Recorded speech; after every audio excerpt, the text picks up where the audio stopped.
Hello everyone, and welcome to Griffin 450 update number 5. Today I am really happy to show you all the first powder-coated painted version of our new Griffin 450 model. It's a little over 2 months ago when we first unveiled the Griffin model, 450 that is, and we did so with a raw, unpainted bike that gradually became more and more rusty and covered in mud. But it's been through several different iterations in our quest to build a new model that is a dual sport enduro style motorcycle, meaning that it can hit the gravel, the street, and even off-road riding, all within a day's riding with the same motorcycle.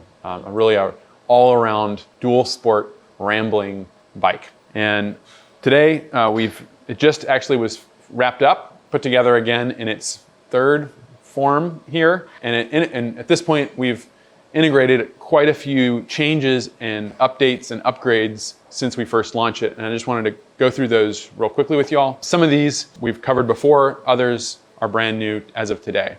So when we first got started, we've stayed with the same main frame. This is the 450 main frame. This is the same frame that is used on the Halcyon 450. This is the second version of a new swing arm. So this is a traditional fork type swing arm like you find on most older traditional bikes with a reinforced brace underneath it. We have gone from a short version to a long version, and now we've kind of come back to a middle length that over our testing we found to handle and perform the best. We're on the third version as well of our front suspension. So if you're familiar with our Halcyon model, you know that while this is a leading link just like the 450 Halcyon, it's a little different looking. And that is because first of all, it's taller, it has longer suspension travel, and when it hits a bump, this portion here goes down toward the ground, and we needed to raise this up to get ground clearance for off-road riding.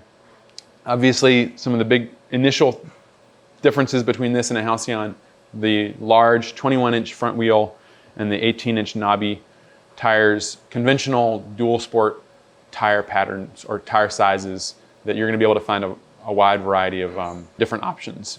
The seat, this is the second prototype seat. We have seats in process with our favorite seat supplier, Sargent Seats.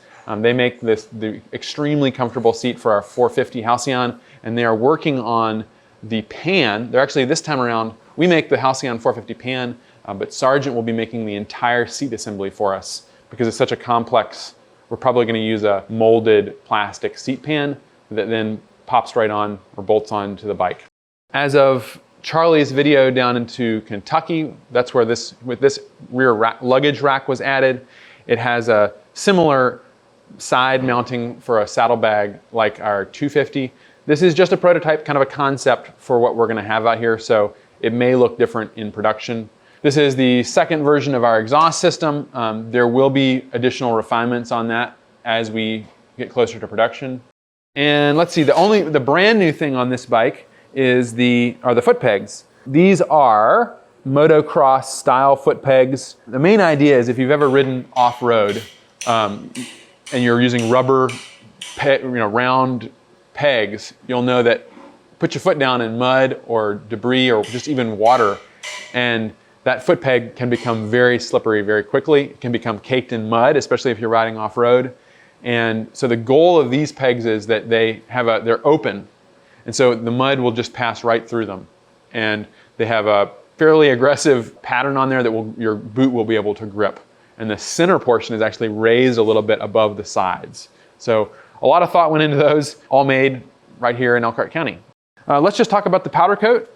This is our Indy Racing Green. This is a frame matched, obviously, bike. So we have the frame, subframe, swing arm, front fork, etc., all the same color. And we have a double cream pinstripe. These fenders are a little different than our Halcyon. They have a center rib that adds strength and looks a little different. So the pinstripe has to work with that. So it has a different termination at the front fender, which we're very pleased with. It's drilled here or louvered. We haven't decided for production to allow better airflow toward the oil cooler. Overall, our goal with this bike has been to create a more rugged, multi-purpose option for you Janus owners out there, and really to take the Gryffin 250, which is a capable, very traditional scrambler in the sense that it's a road bike with knobby tires and a high exhaust pipe. Basically the only difference. This machine, our goal is to really create something that's a more competitive, dual sport style motorcycle. So we've really worked on the suspension travel a lot. We have over 5.5 inches of suspension travel, which is, as our shock absorber supplier Icon says, we're testing the very limits of what traditional paired coilover shock is able to do. So we're excited about that. The foot pegs, everything together really is our attempt to create a bike that's a little bit more of a capable dual sport motorcycle.